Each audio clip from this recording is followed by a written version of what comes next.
Baik, saya letakkan ke tepi. Seterusnya saya nak buka hard disk pula. Hard disk juga yang ini dia gunakan clip saja. Saya tarik tekan ni. Okey. Tarik dan naikkan ke atas begitu.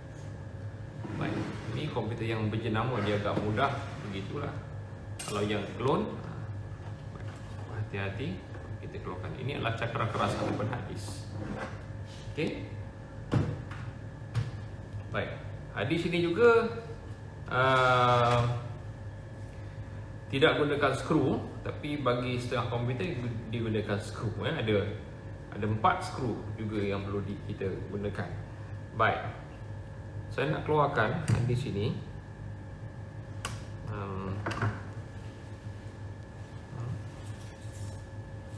Saya gunakan touchpen sebab klip sini agak berbeza sedikit. Saya naikkan atas supaya dia lebih mudah untuk dikeluarkan. Okey. Baik, itu dia. Bagi komputer yang jenama Acer ni dia gunakan klip saja, ya. Jadi klip-klip bagi setiap komputer ni kadang-kadang berbeza. Jadi kita kena study tengok macam mana cara dia buka, dan kalau betul maka cara buka atau pasangnya begitu mudah, ya. Baik, ni dia punya bracket untuk kita pasang hard disk. Baik, ini adalah hard disk. Hard disk juga mempunyai 4 lubang skru yang perlu kita gunakan, tapi pada asasnya dia sediakan 6. 1, ya. 1 2 3 3. Sebelah sini pun sama, 1 2 3. Jadi skru hard disk kita kena pasang 4. 1 2 dan belakang 3 4. Sama ada sebelah sini 1 2 atau sini 1 2, tak kisahlah. Jadi mana-mana mesti kita pasang 4. Elakkan daripada hard disk kita ni bergegar, ya. Ada setengah saya tengok ada yang pasang sebelah saja, 1 2 macam tu. Ya, ada goyang begitu. Jadi tak berapa elok lah. Hard disk ni satu komponen yang perlu dijaga supaya tidak bergerak sama sekali. Ya, macam saya sebutkan dahulu, cakranya yang begitu sensitif daripada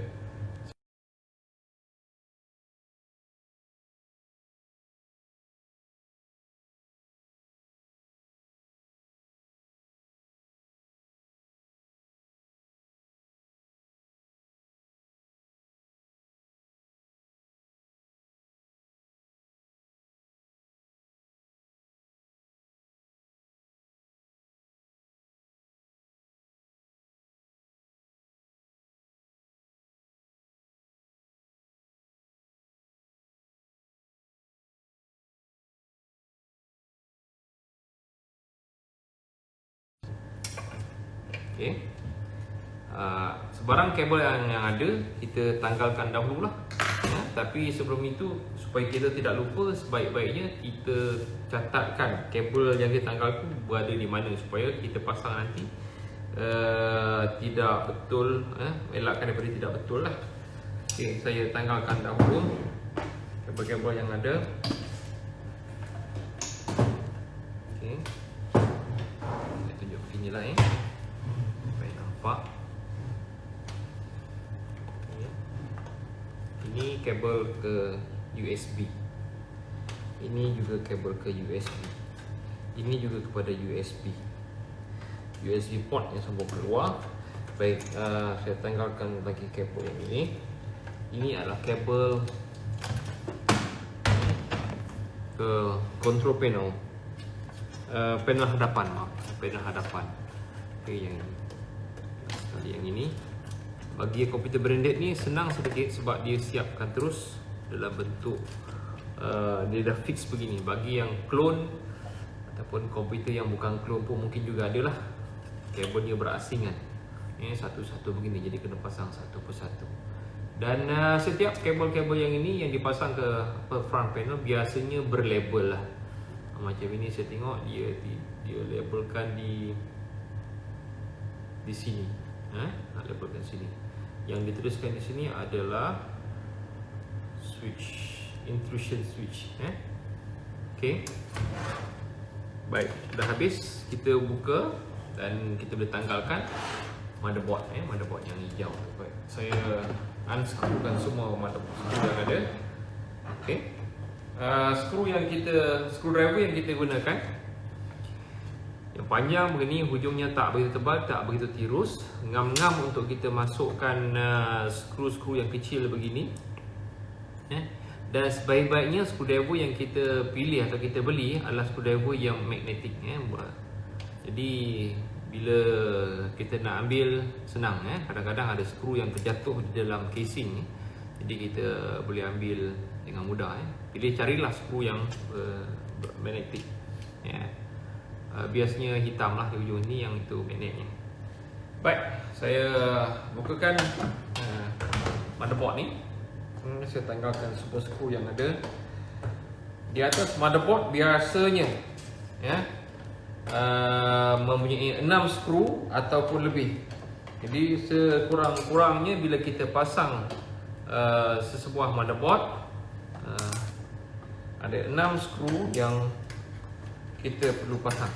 Ini saya dah buka 2 dan saya tengok berbenang yang digunakan untuk motherboard ni adalah berbenang yang kasar. Berbenang yang kasar. Tapi bagi komputer clone biasanya berbenang yang halus. Berbenang yang halus. Sudah ada 4 skru yang saya keluarkan. 4 yang 5. Okey, nampak ada banyak skrunya. Bagusnya 5. Okey. Ini 6. Semua skru yang terpasang 6.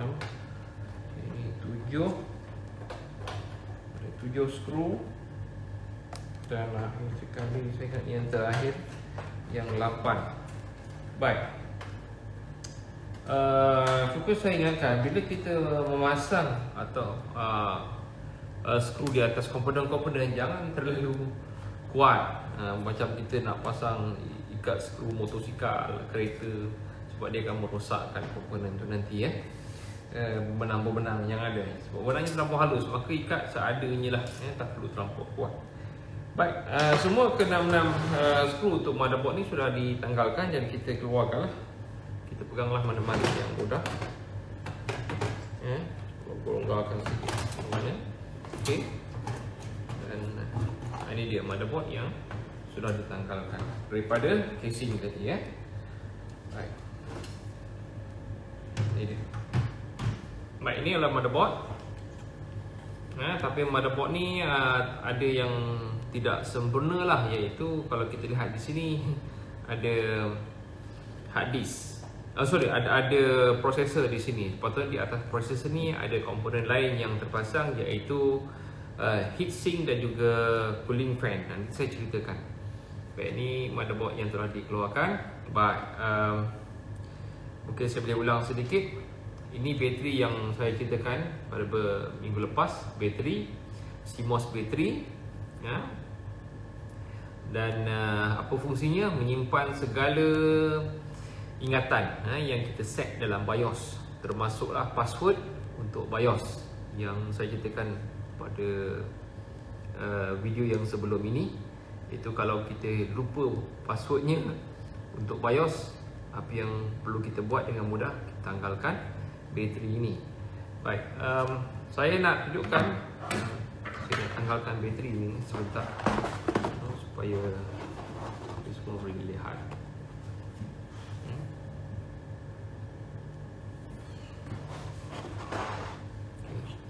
Jadi saya tolakkan klip ni dan saya congkil.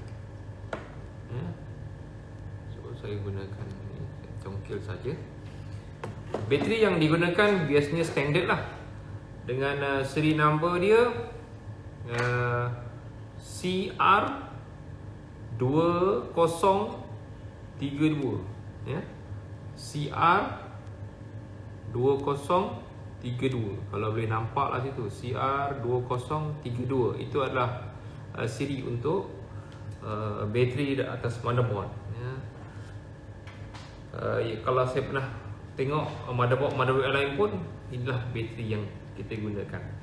Baik, sekiranya bateri ini semakin lemah, bila bateri semakin lemah, bila kita on saja komputer, satu statement dia akan tulis situ adalah CMOS checksum failure.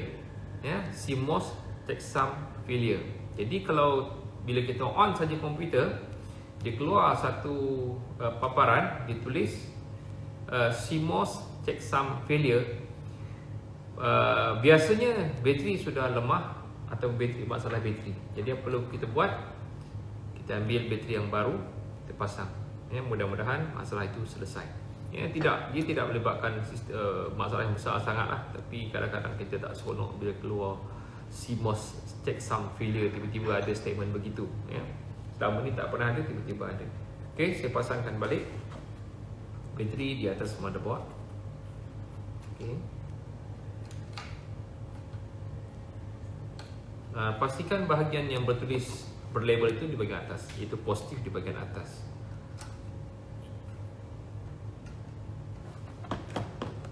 Hanya masukkan dan tekankan ke dalam bateri. Baik, ada komponen lain lagi yang tidak ada atas motherboard ni, tapi tak mengapa, saya nak tunjukkan saja bagaimana kita nak buka dan pasang. Saya nak ambil RAM yang tidak ada atas motherboard ni. Saya nak gunakan komputer yang lain. Harap-harap dalam komputer ni ada RAM yang sudah sedia terpasang, yang boleh kita bukakan. Okay.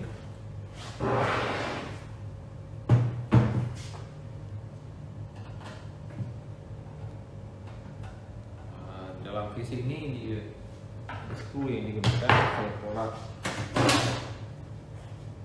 Okey, di sini kita boleh pinjam.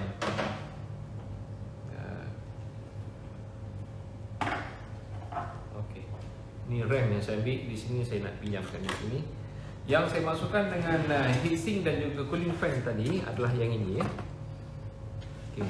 Ini adalah cooling fan. Cooling fan, dan di bawahnya ada heatsink. Bawah heatsink ada satu lagi kita panggil thermal paste, dan bawah lagi baru terletaknya processor. Jadi di atas processor ada tiga perkara, iaitu heatsink, cooling fan, kipas penyejuk. Di bawahnya ada heatsink. Heatsink bentuknya begini, pelbagai bentuk. Kalau yang ini kita panggil heatsink. Heatsink dalam bahasa Melayu kita panggil penyerap haba.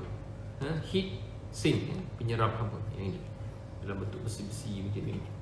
Okey. Bawah heatsink ada thermal paste. Kalau dilihat di sini